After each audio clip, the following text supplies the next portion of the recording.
Vamos aplaudir a Deus, irmãos.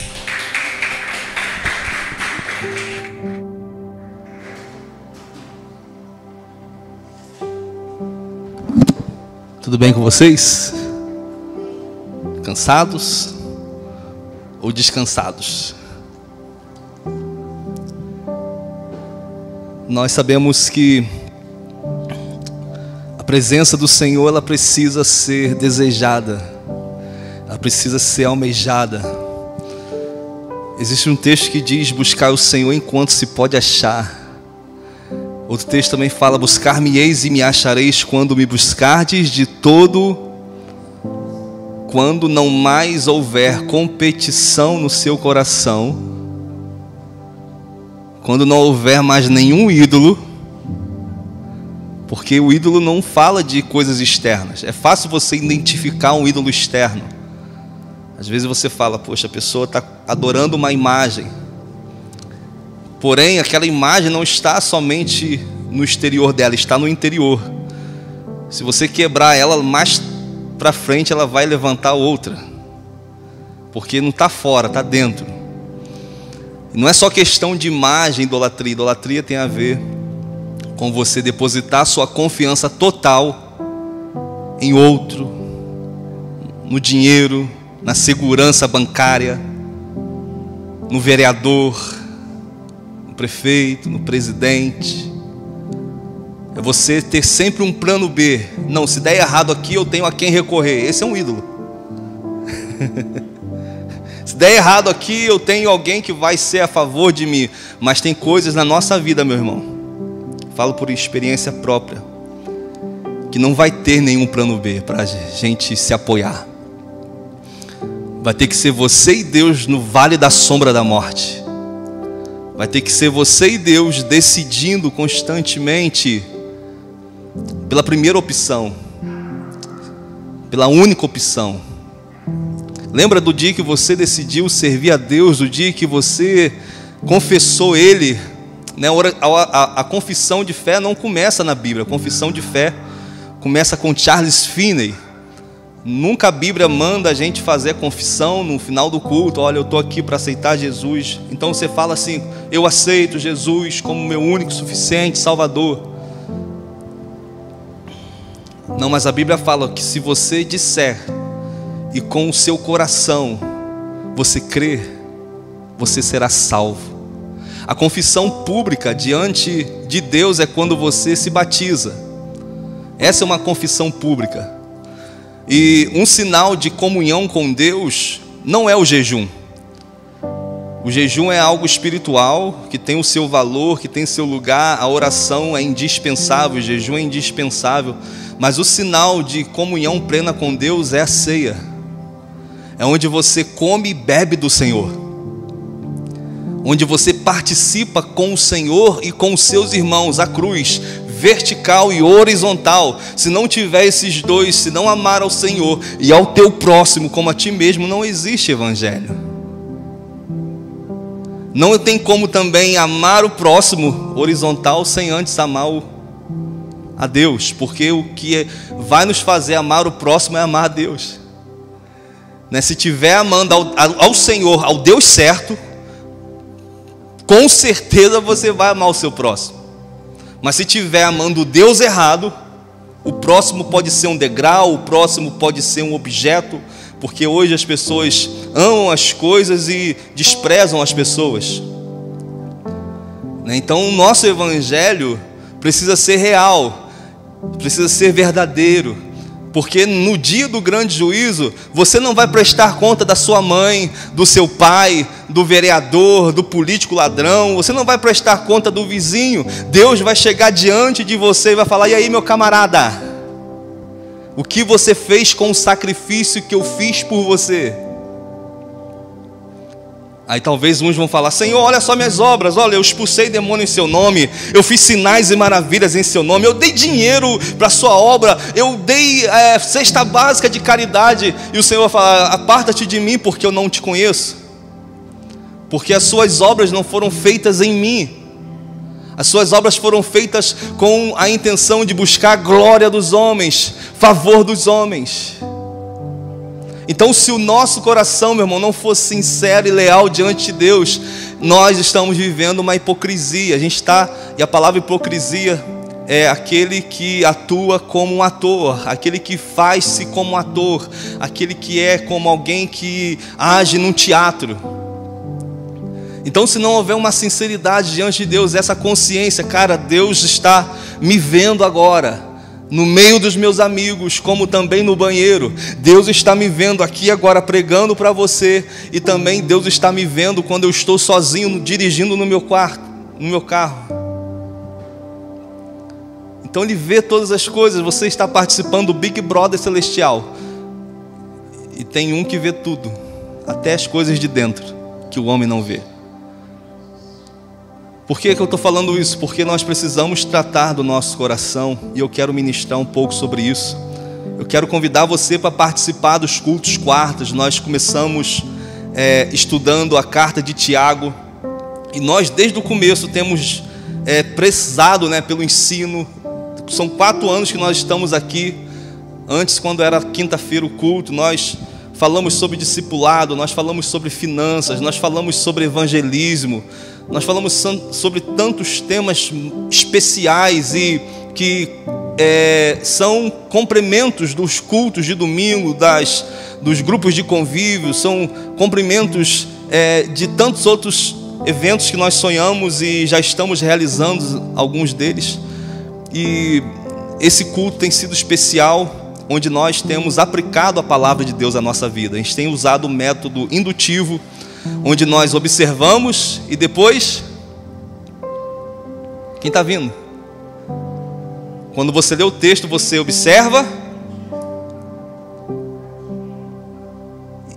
Gente, 3 pilares só. Vocês não gravaram, não? Ah, não. Olha... Eu acho que vocês ficam sonhando com a janta quando estão aqui, né?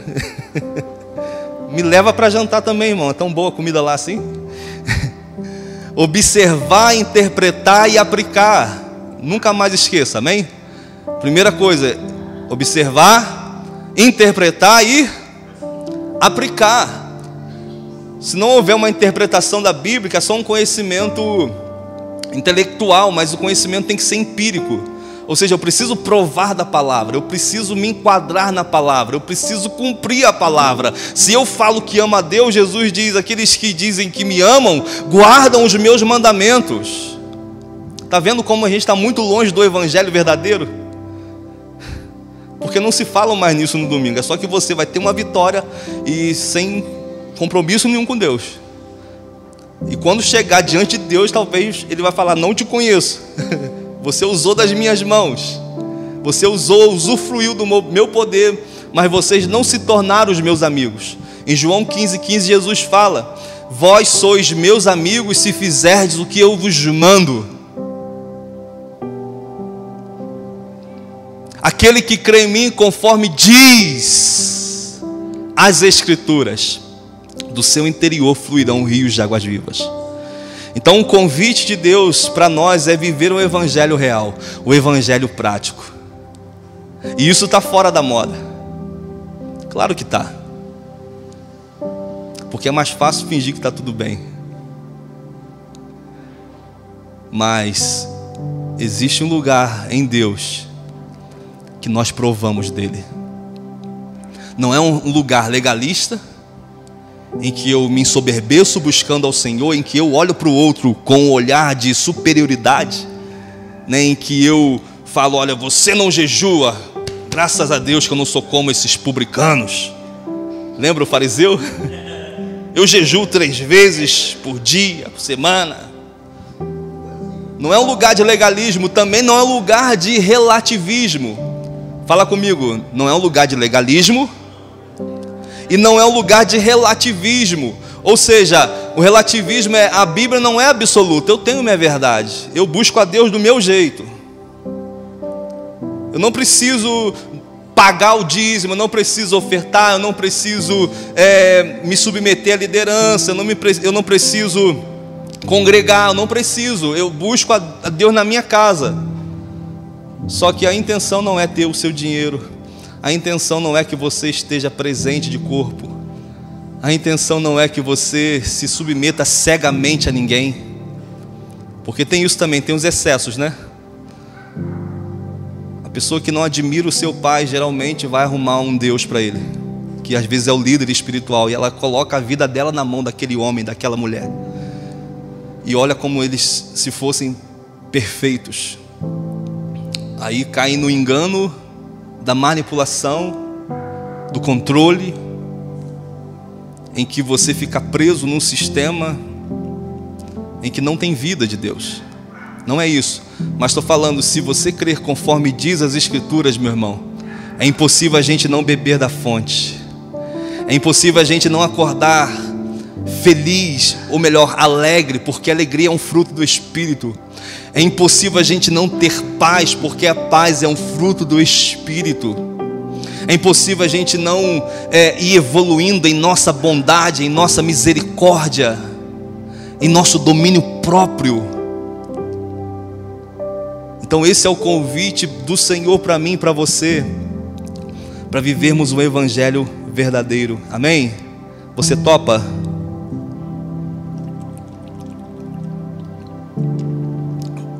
Como diz Luiz Hermínio, dá tempo de ir para casa ainda. Salmos 139. Vamos abrir comigo?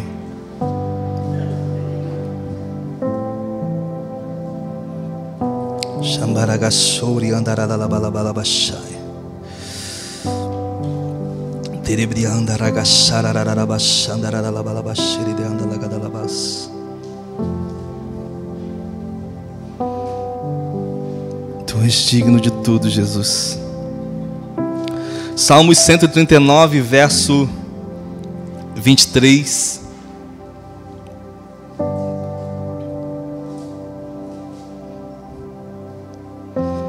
Eu amo tua face, amo os teus braços de amor.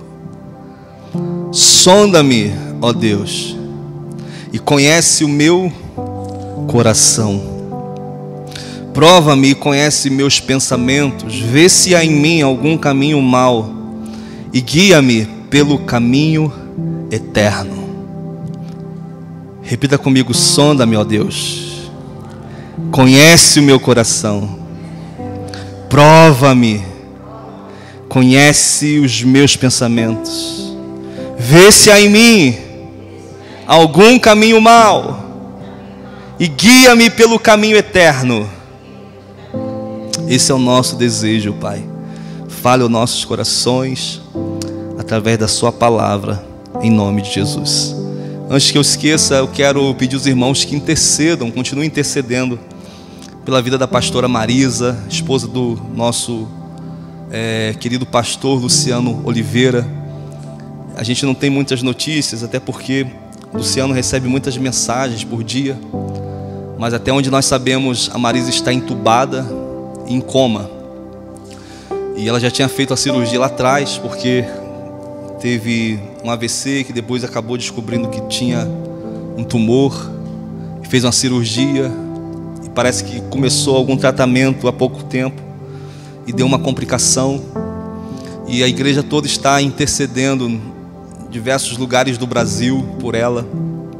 Então coloque como um propósito pelas suas manhãs, Marisa Oliveira. Amém? Nós já oramos aqui na hora do louvor e vamos continuar orando. Me lembra de orar no final do culto, fazendo um favor. Amém? Queridos, esses salmos, ele reflete o coração de alguém que deseja o Senhor. Reflete o coração de alguém que quer se mostrar para Deus. Quando o salmista fala: sonda-me, ó Deus, isso me faz pensar em algumas coisas. Primeiro, o salmista diz: sonda-me e vê se há em mim um caminho mau. O caminho mau, né, essa frase, né, caminho mau, ele pode estar ligado primeiramente a decisões erradas. Existem caminhos maus que a gente toma por causa de escolhas na nossa vida. Porque se existe uma coisa que tem um parâmetro para tudo que a gente faça, é a palavra de Deus, é a Bíblia. E escolher segundo o nosso coração, decidir segundo as nossas intenções, precisa estar baseada nas intenções de Deus, no que Deus pensa, no que Deus deseja para nós. Ainda que às vezes aparente algo certo, mas pode ser que exista uma quebra da vontade de Deus. Por exemplo, Davi, quando busca a arca, ela está junto com os filisteus, e quando Davi assume o trono, a primeira coisa que ele faz é recuperar a arca. Porém, a arca da aliança, que tipifica a presença de Deus, só poderia ser carregada nos ombros dos levitas, e ele negligencia essa palavra e coloca a arca do Senhor num carro de boi novo. E quando a arca ela vai cair, passa num buraco, os bois tropeçam, um homem chamado Uzá toca na arca e ele é fulminado na hora. E Davi volta com a arca para a casa de Obed-edom, e ele refaz o caminho pensando: o que eu fiz de errado? E ele se lembra que não é qualquer lugar que a arca de Deus pode ser colocada. Então às vezes você percebe que ele teve a intenção boa, mas agiu segundo o seu parâmetro, não obedecendo a palavra, não obedecendo o que estava escrito na lei do Senhor. Então pode ser que a gente tenha uma boa intenção e haja de uma maneira errada. Você sabia que existem momentos na vida de pessoas que a gente não pode intervir, senão a gente está comprando briga com Deus? Pode ser que Deus esteja tratando com aquela pessoa e a gente, com o coração tão bonzinho, sem discernir o tempo, o momento da pessoa, a gente pode tirar ela de um tratamento e Deus começar a provar a gente. Por isso é bom, até para ajudar, a gente consultar o Senhor, se é aquele momento, se é a vontade dEle, ou como nós podemos auxiliar. Talvez você vá auxiliar não pagando a cesta básica, mas talvez você vai auxiliar levando uma palavra de esperança. E há momentos que você vai ter que dar a cesta básica, ao invés de só falar uma palavra de esperança. Então você está vendo como é que a gente precisa depender de Deus? Não é verdade? Então o caminho errado pode ser uma decisão. Por exemplo, Caim mata Abel por causa da inveja.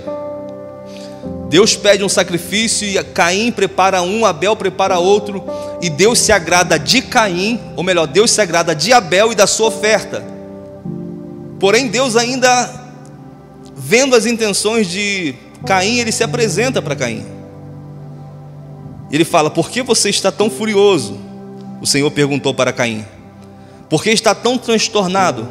Se você fizer o que é certo, será aceito, mas se não fizer, tome cuidado. O pecado está à porta, à sua espera, e deseja controlá-lo, mas é você quem deve dominá-lo. Gênesis 4, do 4 ao 7. Então você vê que Deus fala que o pecado estava à porta dele, mas ele deveria dominá-lo, deveria ter o controle, não ceder para aquilo que estava no seu coração. Mas depois dessa repreensão de Deus, Caim toma a decisão errada e mata Abel, o seu próprio irmão. O filho pródigo, ele pede: pai, me dá minha herança, me dá que eu quero ir, eu quero tudo que é meu por direito. Encosta o pai na parede. O pai, com o coração talvez triste, ainda assim ele faz a vontade do seu filho. E o filho sai, ele escolhe sair. Esses dias eu conversava com um jovem e falei: por que você desviou, meu querido, tão jovem? Você estava no caminho certo, seguindo a Deus. Ele falou: poxa, eu quis conhecer as coisas do mundo. Tipo assim, eu quis provar das bolotas. E eu falei com ele: mas você sabe que esse mundo é ilusão, né? E ele falou: sei, mas parece que eu não consigo sair. E é assim com muitos, que saíram, não conseguem sair desse sistema pecaminoso, cada vez mais se afastam. Então existe, primeiro, o caminho mau pode ser por escolhas, e outro, às vezes, a opção do caminho largo, que muitas vezes são alimentados, esses caminhos são alimentados pelo nosso ego e não por Deus. São caminhos mais atrativos, são caminhos que não existem renúncias, são caminhos que não exigem de nós perdão, reconciliação. E a gente, provavelmente, ainda que estejamos na igreja, se não entrarmos pelo caminho estreito, pela porta estreita, que é o lugar onde Deus vai nos forjar, que é o lugar onde Deus vai nos quebrantar, Deus só pode fazer novo o vaso que é quebrado. Enquanto Isaías não sobe e tem uma visão de Deus, ele não se percebe. Isaías 6 fala que quando Isaías vê o trono de Deus, ele diz: ai de mim, Senhor, que sou um homem de impuros lábios, e habito no meio de um povo que tem lábios impuros. Quando ele vê Deus, ele se identifica com as suas limitações, e Deus toca onde ele fala que tem um problema. Ele fala: são meus lábios, e Deus tira a brasa do altar e toca nos lábios dele. Se ele falasse que o problema dele eram os olhos, Deus tocava nos olhos dele e curava ele de toda a visão deturpada. Então Deus, ele toca onde nós mostramos, onde nós revelamos, onde nós apontamos para ele. Então o caminho largo fala do ego no comando. O que é isso? Sou eu primeiro, são meus desejos primeiros, minhas paixões primeiro. E eu tenho percebido que as pessoas sem Deus, elas vivem comprando felicidade. Eu um dia comprei muita felicidade, né? Minha felicidade estava no bujãozinho de R$2 e da Fanta laranja, né? Cachaça com Fanta laranja. E não precisava ser final de semana, bastava estar com a mente vazia e aparecer um amigo, né? Um colega, dizendo: vamos beber? Mas isso custou algo, custou uma gastrite que não cura. Já tomei todos os remédios, só falta fazer a dieta agora. Aí isso aqui é mágica, fala. Porque às vezes Deus permite algumas coisas para a gente lembrar de onde Deus nos tirou. Então lembre-se, tem o caminho mau por causa da escolha, o caminho mau por causa da porta larga, e outros momentos o caminho mau é você perseverar numa escolha errada. Tem a escolha errada, mas tem a perseverança na escolha errada, que é pior ainda, né? Você tem o start de Deus, você tem o time de Deus que te desperta, que fala: não vá por aí, não prossiga, você vai se dar mal. Porque Deus, ele repreende todos aqueles que ele ama.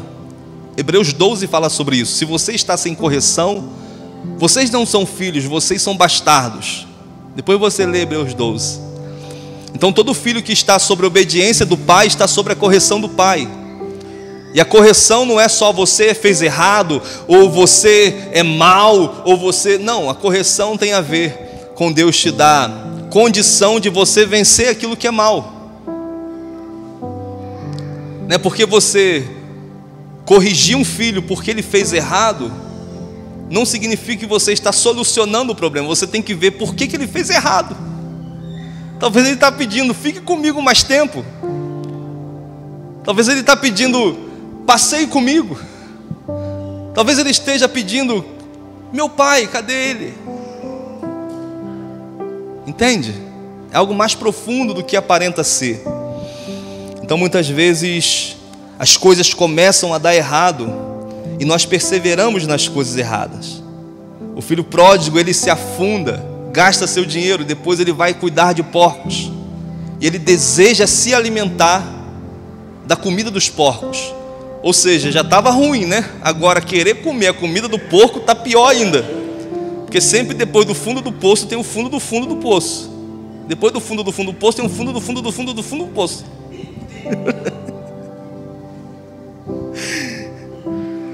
Quando Deus, ele chama Paulo, né, chamado como Saulo também, em língua hebraica, Jesus aparece para ele a caminho de Damasco. E pensa num cara religioso, com zelo pelo Senhor. Era esse homem.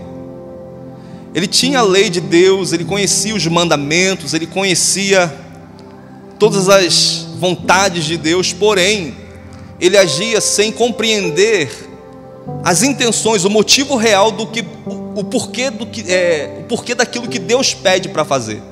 Então a gente tem que saber isso, irmão. Poxa, Deus me pede para não adulterar, mas por que Deus pede para você não adulterar? Será que Deus está lá cheio de ego, fala, não quero isso, ó. Por quê? Não, porque eu quero, não quero que você adultere. Não, Deus está falando, não adultere, porque se você entrar num laço de relacionamento, de adultério, ou seja, sexo ilícito, depois de ter uma aliança matrimonial com outra pessoa, você está entrando num caminho sem volta. Você está quebrando primeiramente a aliança com o seu cônjuge e também com Deus. E que toda quebra de aliança tem consequências. São os filhos que sofrem, são as repartições de bens que na maioria das vezes terminam judicialmente. Então Deus está falando, não adultere, para que as consequências do seu erro não te alcance. Não é porque Deus tem crise de identidade, está pedindo algo, mas Ele está falando tipo assim, não faça isso que esse caminho é mau, vai dar ruim para você. Não faça isso que você está plantando uma semente que certamente você vai colher. Então Deus não está pedindo algo impossível, Ele está falando, eu vou capacitar você para isso. Abraão, ande na minha presença e seja perfeito. Perfeito diante de Deus só na presença dEle. Não é o contrário.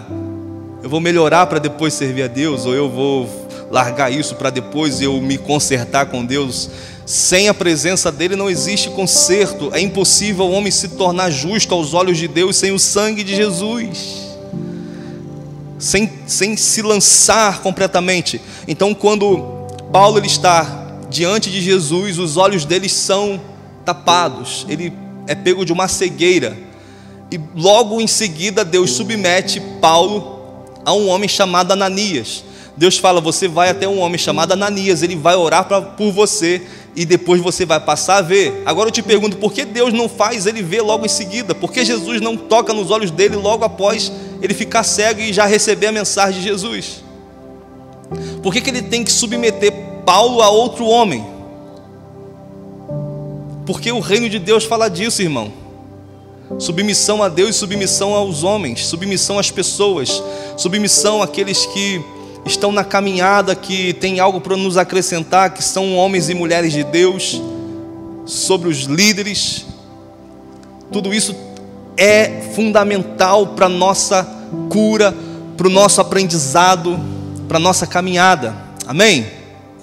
Então quando Paulo ele chega diante de Ananias, a Bíblia fala que quando ele toca nos olhos, cai algo como se fosse uma escama dos seus olhos, e ele passa a ver. Imagina isso, cai tipo uma escama dos olhos dele, e ele passar a enxergar naquele momento. Então, muitas vezes para a gente enxergar, a gente precisa ser tocado por alguém, e a gente vai entrar nisso aqui já já. Então às vezes nós estamos no caminho mau, mas a gente não sabe. Pode acontecer, e provavelmente vai precisar alguma coisa ruim, o pior do pior acontecer para a gente voltar, para a gente retornar, para a gente desejar ser tocado pelo Senhor. Então não continue andando no caminho mau. Se você identificou algo mal em você, meu irmão, é o convite de Deus para você ser transformado, para você ser tocado, para você nunca mais ser o mesmo. E outra, para você provar delícias melhores do que o pecado pode te oferecer. O que a gente não compreende como cristão é que existe prazer em Deus, irmão. Na religião não tem prazer, é algo chato, morto, você tem que ir, não quero, não vou, eu não consigo sentir a Deus, aquela vida empurrando com a barriga, sabe? Onde você cumpre, aí chega em casa, ufa, graças a Deus, né? Aí segunda-feira já encarna o trabalhador normal, sem pensar que Deus existe, e no domingo volta a pensar nele de novo. Não existe um lugar de prazer em Deus onde você pode desfrutar da realidade que vai ser agora. Porque muitos cristãos sonham em morrer para encontrar com Jesus. Olha só que doideira. Muitos querem, talvez até que o fim chegue rápido, né? Tomara que Deus me leve logo. Oração do covarde, né? Eu não preciso cumprir o propósito de Deus. O problema é que eu estou desmotivado e agora me leva, Senhor. Mas eu quero te dizer que Jesus, Ele é um novo e vivo caminho que nos leva ao trono da graça. O que é graça? Graça é favor. E favor não é simplesmente favor para ser salvo, favor para alcançar o céu. Deus está juntando céus e terra. Mas a palavra favor tem a ver com Deus te habilitar, te capacitar para você ser o que você nunca conseguiria ser sem Deus, para você se tornar quem nunca você conseguiria se tornar sem o Senhor. Esse é o favor de Deus para mim e para você entrar no sobrenatural de Deus e provar das delícias dele. Realidades que não são na sua carne, é uma realidade no espírito. Você não é só uma carne, irmão. Você não é só um corpinho bonito. Existe um espírito habitando dentro de você, o espírito do homem. E também existe o Espírito de Deus. Se você crê em Jesus e teme a Ele, não entristeça o Espírito Santo, Paulo diz. O Espírito habita em nós e Ele nos faz lembrar da palavra de Jesus. Ele nos faz andar segundo a vontade de Deus. Ele nos faz perceber quando nós erramos, quando nós pecamos. Acende um sinal, acende um sensor, dizendo não faça isso, não faça aquilo. O que é isso? É o Espírito Santo em mim e em você, nos atraindo para a comunhão plena com Abba. Mas como nós vivemos empurrando, vivendo uma religiosidade aparente, e nós não nos importamos em Jesus ter saído da nossa vida, nós não nos importamos em não sentir mais a sua presença. Ficamos no piloto automático, anestesiados. Mas o que Deus está querendo é que você corresponda com o amor dele. Nós só o amamos porque ele nos amou primeiro. Se Ele nos amou primeiro, tudo que eu faço é em resposta ao amor dEle por mim. E o que vai me transformar é o amor dEle por mim. Todas as vezes que eu sou constrangido pelo amor de Deus, esse é um convite para a gente mudar. Não é só eu saber que Ele me ama e continuar no pecado, mas é saber que Ele me ama e tem um poder sobrenatural para eu nunca mais viver sobre a obediência do pecado. Tem um poder sobrenatural que vai me fazer acordar vigoroso, vigorosa, com vontade de viver, com vontade de fazer a vontade do Pai. A minha vida não vai ser só para ganhar dinheiro. A minha vida não vai ser só para tudo estar no meu controle. Mas a minha vida vai ser para a glória de Deus. Onde está Deus? Onde está a glória dele? Onde está a honra dele? Jesus fala que muitos daqueles que tinham posições políticas, que se assentavam nas cadeiras dos palácios, creram nele, porém não o confessaram como Senhor, por causa da glória dos homens. Se eles confessam Jesus naquele cenário onde Jesus era tido como um enganador, Belzebu, filho de Satanás, mentiroso, eles iriam perder as suas posições nas suas cadeiras políticas. Se eles confessassem Jesus, então eles preferem perder o lugar no reino dos céus do que perder um lugar de posição na terra.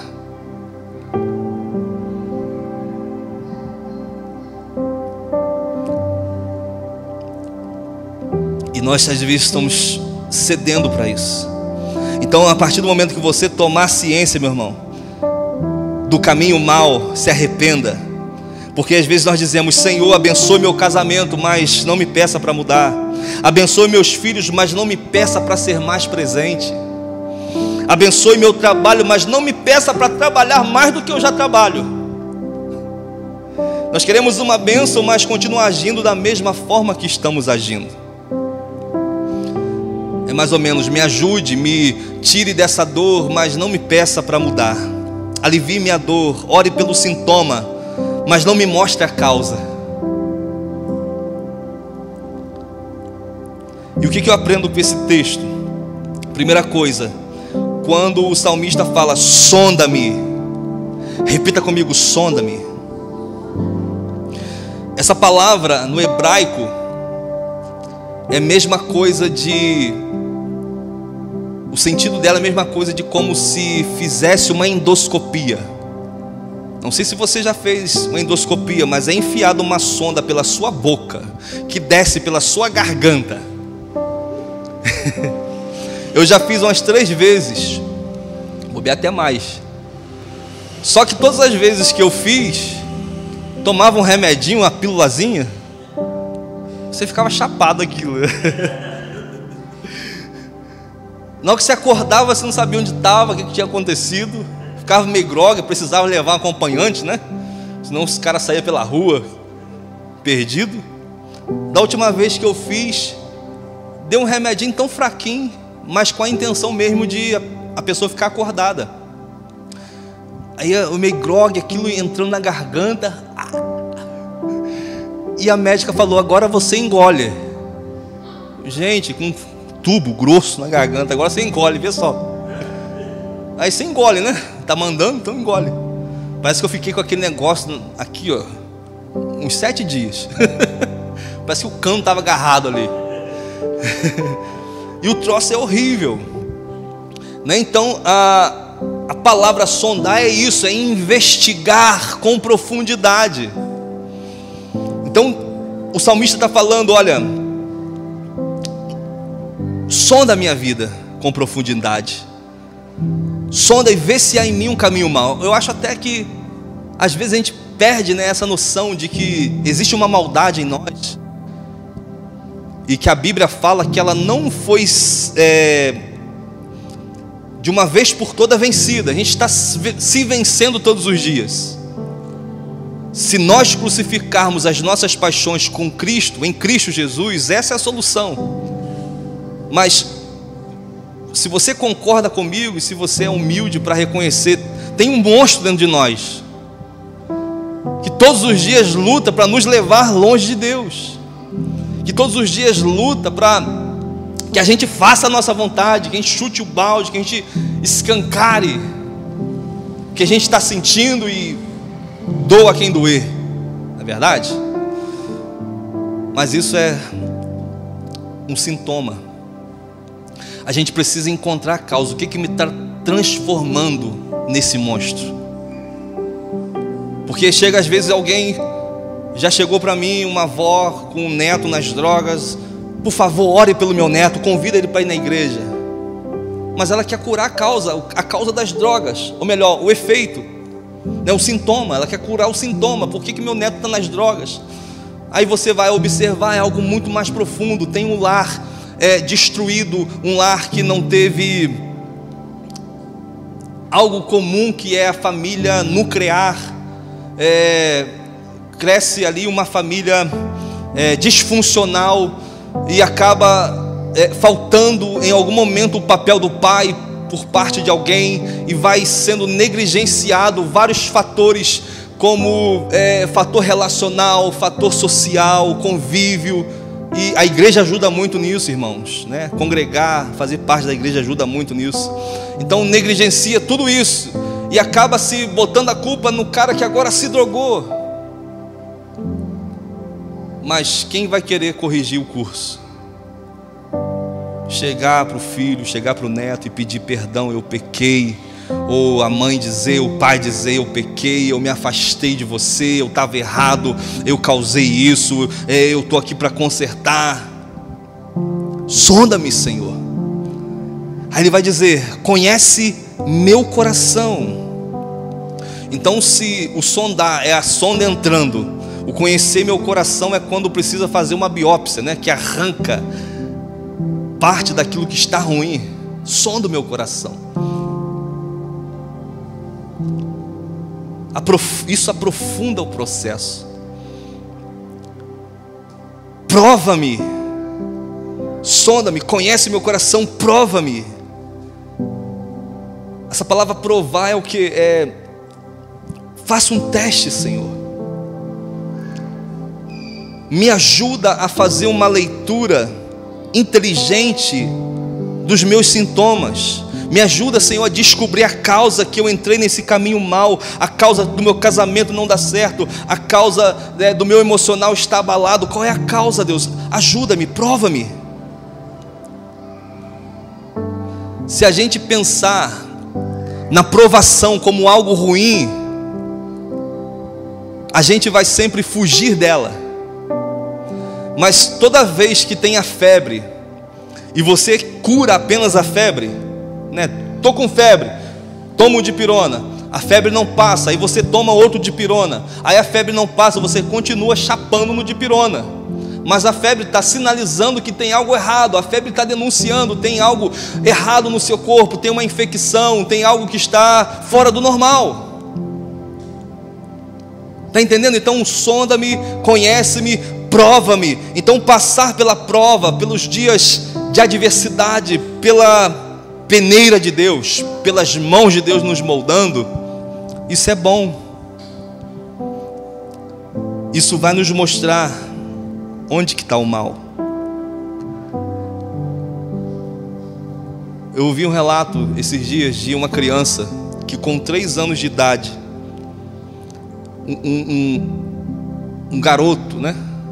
Com 3 anos de idade, que todas as vezes que ele ia para o banheiro, ele ficava um tempo maior do que o normal no banheiro, e o pai, ele descobriu que esse garoto estava se tocando, não no seu órgão genital masculino, mas no ânus, né? Vamos ser bem claro, né? Está entre pessoas maduras. E esse pai fica preocupado, procura o pastor: o que está acontecendo? Por que ele está fazendo isso? Vou dar uma coça, vou botar de castigo. Mas não, esse sintoma está apontando para alguma coisa. Então o pastor começa a fazer um check-up. Como é que está sendo o seu relacionamento com ele? Como é que você está tratando o seu filho? Você está dizendo palavras bonitas? Você está tratando ele de uma maneira correta? E quando o pastor pergunta essas coisas, ele descobre que o pai dele ficava 15 dias embarcado e 15 dias em terra. E os 15 dias que ele ficava em terra não dava atenção para os seus filhos, para o seu filho. Então uma maneira dele chamar a atenção é se tocando.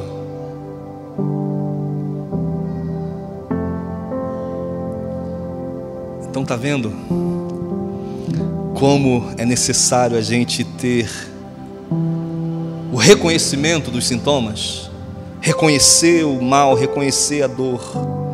O corpo às vezes ele fala, não com uma voz audível, mas ele sinaliza. Uma enxaqueca constante, uma enxaqueca que não passa, toma remédio, a enxaqueca volta. Muitas das vezes é sintoma de alguém perfeccionista.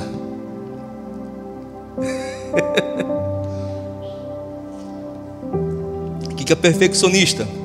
É querer tudo da sua maneira.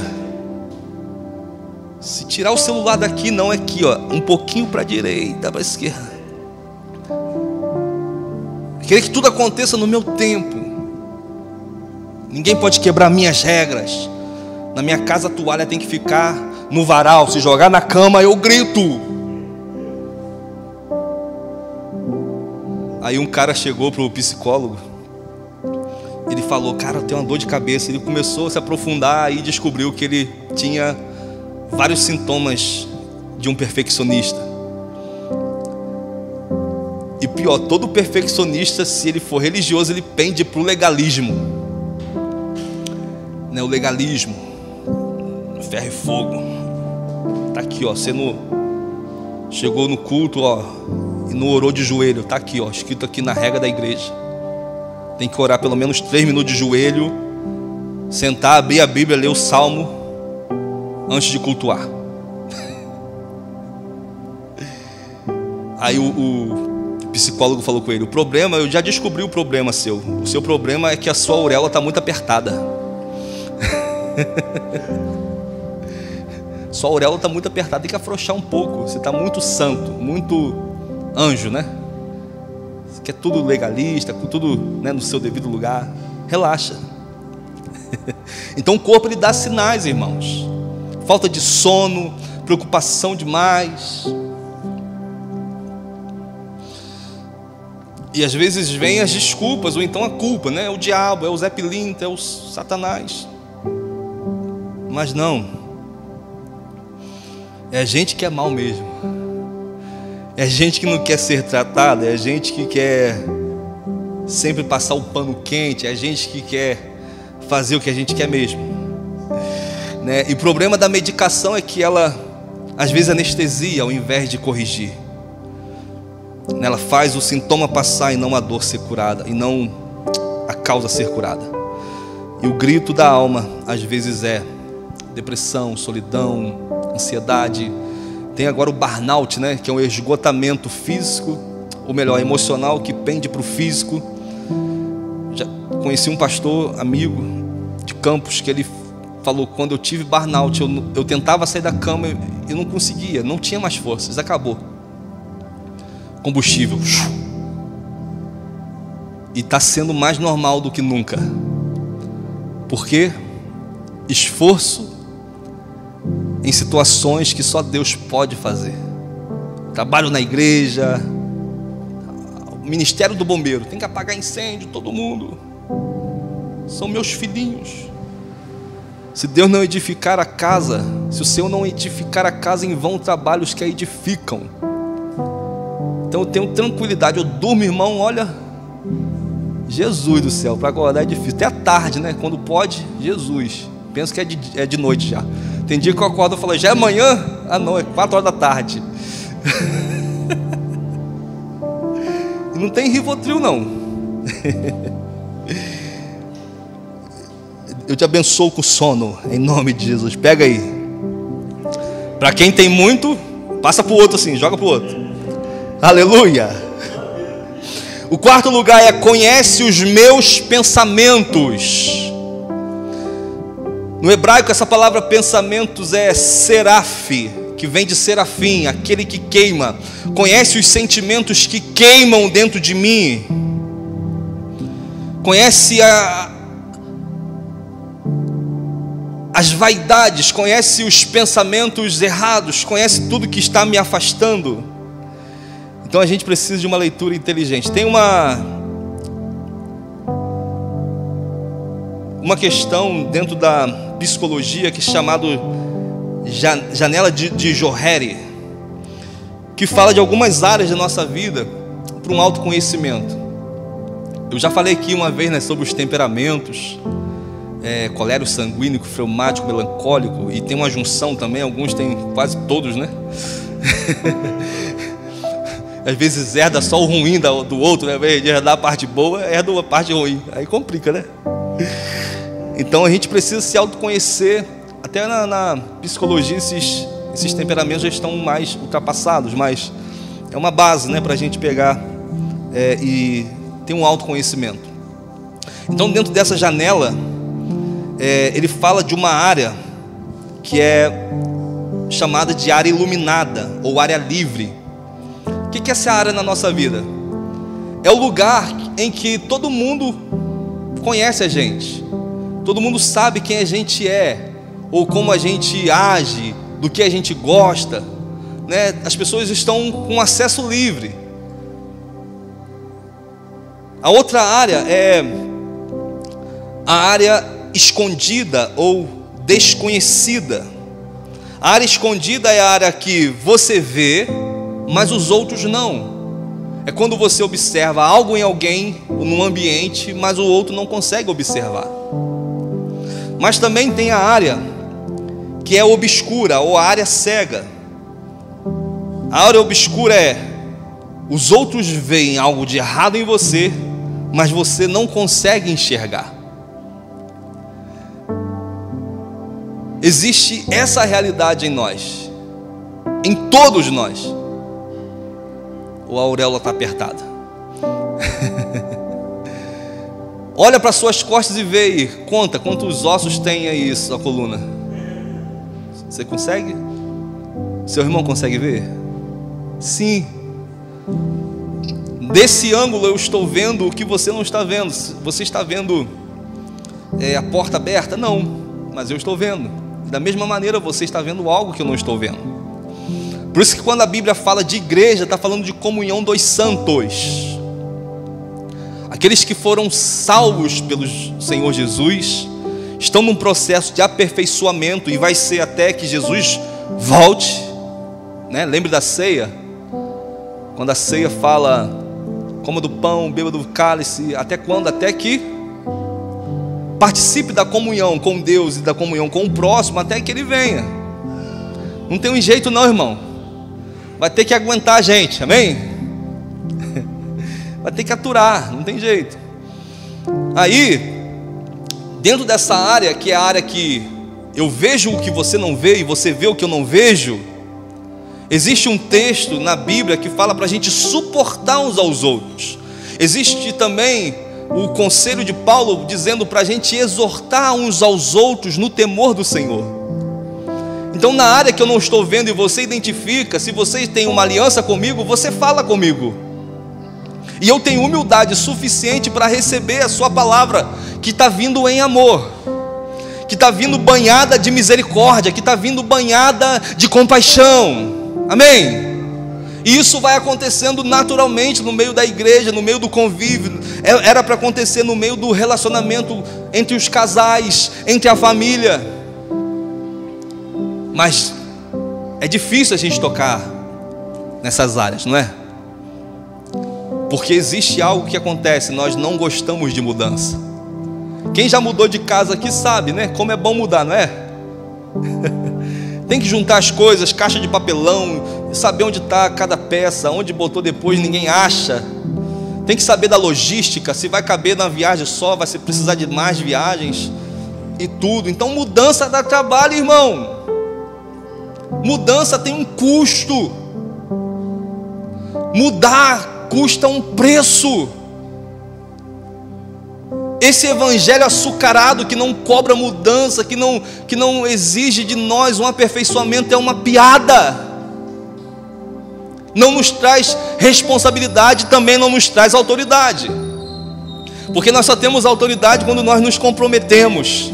Cara, o barco está balançando, eu vou permanecer firme. Está tranquilo, está favorável, eu vou permanecer firme. Eu não vou desviar nem para a direita nem para a esquerda, eu vou permanecer no Senhor. Porque passarão os céus e a terra, mas a palavra do Senhor não vai passar. Aleluia. Então coisa boa é você estar no meio da igreja sadia, quando a gente é sincero. A Bíblia fala que leais são as feridas feitas por um amigo. Então, se você quer ser tocado, lembre-se, existe a necessidade de tocar. Amém? E tem uma área que é a última, que é a área escura, que é a área em que você não vê e nem os outros. É a área que você não vê e nem os outros. Então, quando o salmista está dizendo: sonda-me, ó Deus, conhece-me, vê se há em mim algum caminho mau, prova-me, vê se há em mim algum caminho mau. Ele está falando dessa área que ele não conseguia identificar. Se você ler os versos anteriores, ele está pedindo juízo contra os seus inimigos, está pedindo justiça para Deus. Aí de repente, do nada, ele fala: sonda-me, Senhor. Parece que vem um toque do Espírito nele, e agora a câmera muda de foco, né? Ao invés de focar no inimigo, no outro, vem um zoom sobre ele. Ele fala: sonda-me, conhece-me, prova-me, vê se há em mim algum caminho mau. E existem 6 ferramentas para a gente vencer esse lugar obscuro. Primeiro, a oração. A oração é um lugar de comunhão com Deus, que Deus Ele colocou como uma carta que a gente faz para ter acesso ao Pai. É como se Deus fizesse alguma coisa na terra, Ele faria por meio da oração. Hoje, se você quiser falar com o prefeito, tem que marcar um horário, ir no gabinete dele, tal dia, tal horário, para você falar lá. Para você ter acesso ao Pai é só por meio da oração. Oração é você dialogar, é você falar, verbalizar. Quando você está falando com Deus, vai chegar um momento que Deus vai falar com você. Então a oração tem esses dois princípios: eu falo e também ouço. E uma vez que Deus fala comigo, a palavra dele me transforma, me muda, me sustenta. Amém? Outra coisa é meditar na palavra de Deus. Não tem como eu saber a vontade de Deus se eu não sei a palavra dele. Então meditar na palavra de Deus vai me fazer colocar, é como se eu estivesse entrando e me olhasse diante de um espelho. E quando eu contemplo essa imagem, Tiago fala que a gente é transformado. Quando a gente vê a glória de Deus, Paulo também fala, nós somos transformados. Todas as vezes que nós meditamos na palavra de Deus, é como se as verdades deles engendrassem, a verdade dele engendrasse, entrasse. Quando Maria fica grávida, ela não fica grávida simplesmente no estalar de dedo. Ela pergunta, como que vai ser isso, Senhor? Aí o anjo fala, descerá sobre ti o Espírito Santo, e o poder do Altíssimo vai te envolver.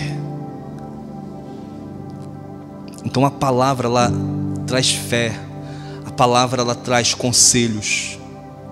Outra coisa que a gente precisa é livros de sabedoria. Estou com um problema de educação dos filhos. Compre um livro de sabedoria, como educar os filhos. Tem um canal que eu indico, o pastor Juscelio, que fala de família. É parte do Ministério Mevan também, que a gente faz, que a gente está aliançado. Tem vários conselhos de criação de filhos.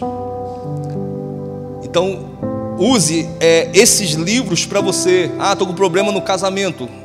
Compre um livro do Josué Gonçalves, do Luciano Subirá, falando sobre casamento. Na própria Bíblia tem os livros sapienciais, que são os livros de sabedoria, que é Provérbios, Salmos, Jó, Eclesiastes, Cântico dos Cânticos, não. Eu acho que não, mas eu acho que é.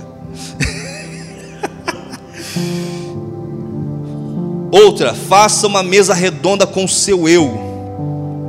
Observe. Quando Davi fala,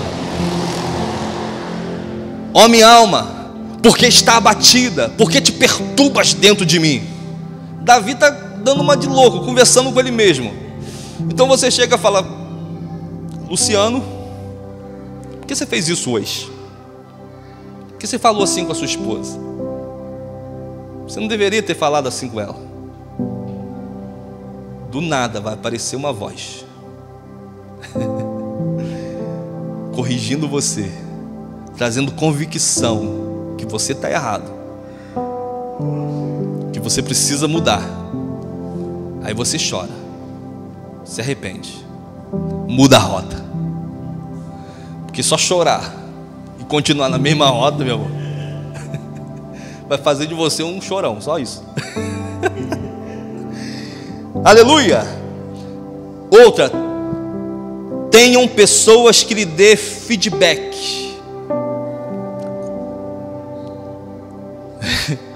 Feedback é quando alguém vê algo e fala para você. Você está almoçando lá do lado da pessoa e de repente você dá um sorriso, só que tem um cascão de feijão no dente. Aí o seu amigo, que é amigo de verdade, vai falar, rapaz, disfarça aí, tem um feijão gigante. Quem não é amigo deixa, né? Até ri. Conta pro outro, lá, olha o dente de fulano, olha o dente. Olha o dente dele. Mas o amigo fala, cara, você está indo para um caminho mau, você está indo para um lugar. Então tenham pessoas que dão feedbacks, que te amam, né? Que se preciso for falar a verdade em amor, fala.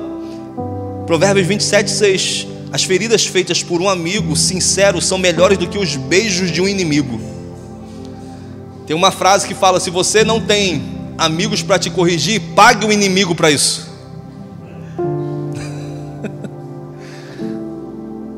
Sinceramente, irmão, não acho que essas pessoas são amigas, não. Você é o cara, sempre certo, né? Não, é isso aí mesmo, termina mesmo, isso aí, bebe mesmo, isso aí, bebe, esquece, anestesia-se. Não é amigo não, irmão, cuidado.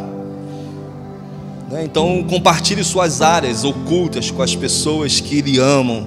Abra o seu coração, tire as máscaras. Nós como pastores estamos aqui, irmãos. Nós também temos líderes sobre nós. Eu acho maravilhoso o momento que a gente chega e fala: cara, olha, eu estou fraco, eu preciso de oração sua aí, pastor. Ora por mim. Entendeu? Então são realidades que a gente precisa praticar no nosso meio. Nós estamos aqui para servir, não para apontar ninguém, não para crucificar, e outra, não para sair espalhando sua vida pessoal por aí. Existe um sigilo no gabinete, e aquele que quebra esse sigilo está quebrando uma das regras dentro da teologia que fala do... não vou lembrar o nome mesmo não. É o sentimento do pastor, tipo assim, um sentimento de zelo por alguém, né? O sentimento de... se eu falar isso, eu posso matar a pessoa. Então a gente está aqui para isso, irmão. Não somos perfeitos, mas queremos viver uma verdade. Como eu já falei, eu não gosto de personagem. Lidar com personagem é muito ruim, irmão. Está sempre tudo bem, né? Não é que precisa estar sempre mal também, né? Então, Deus quer curar a gente, porque Ele não desperdiça áreas da nossa vida.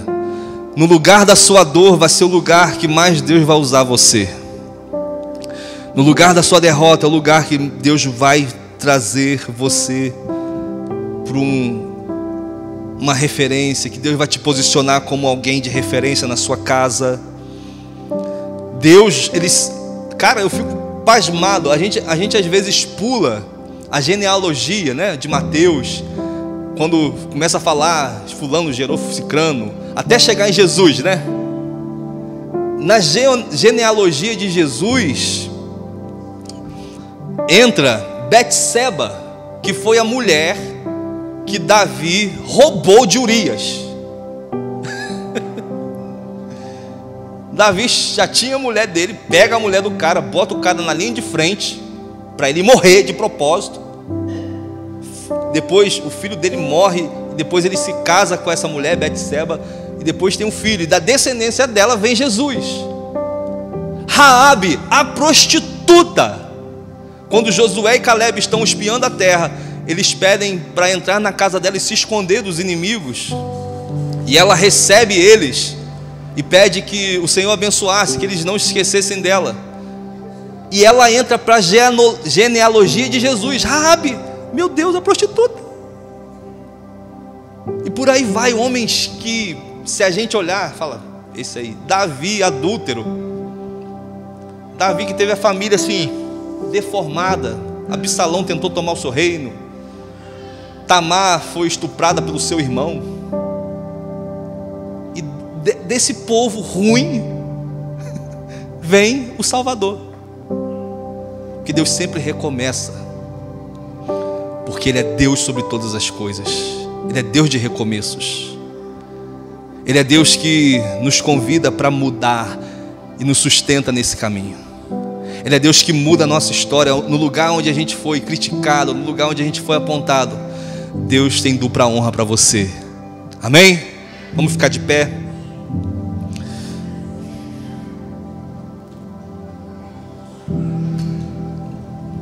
Só que tem um problema. Para a gente ser esse homem de Salmos 139, essa mulher de Salmos 139, que fala, sonda-me, Senhor. Esses salmos é a palavra de alguém que é sábio. Amém? Alguém que... Pega a pasta para mim, por favor. Alguém que não está simplesmente andando por fé. Porque fé, guarda isso, fé não substitui sabedoria. E sabedoria não substitui a fé. Elas são complementos. Muitos, por causa da fé, às vezes negligenciam sabedoria. E a sabedoria vem de Deus. A sabedoria vem de você ter consciência de escolher o bem e o mal, o certo e o errado. Então, o contrário de ser sábio é ser tolo. E a Bíblia fala em Eclesiastes 2,14: o sábio vê para onde está indo, mas o tolo anda na escuridão. O tolo, ele anda na escuridão. Provérbios 17:10: uma repreensão é mais eficaz para o prudente do que 100 açoites para o tolo. Uma repreensão é mais eficaz para o prudente que 100 açoites para o tolo. Provérbios 18:2: o tolo não se interessa pelo entendimento, só quer saber de expressar suas opiniões. Então, quer ser alguém sábio, meu irmão, esteja sempre aprendendo. Tenha humildade para reconhecer o erro e permitir Deus transformar você, amém? Começa orando, se entregando ao Senhor. Feche teus olhos. Fala: sonda-me, Senhor, porque certamente existe um caminho mau. Sonda-me, Senhor. Conhece-me. Prova-me. Só que a palavra não fica aí. Ele termina dizendo: guia-me pelo caminho eterno. Repita comigo: guia-me, Senhor, pelo caminho eterno. Então ele está falando que pode ser que alguém que não faça essa sondagem, que alguém que não reconheça o seu mau caminho, pode ser que ele tome o caminho da morte eterna, que isso fala do inferno. Mas para aqueles que querem servir a Deus, existe o caminho eterno.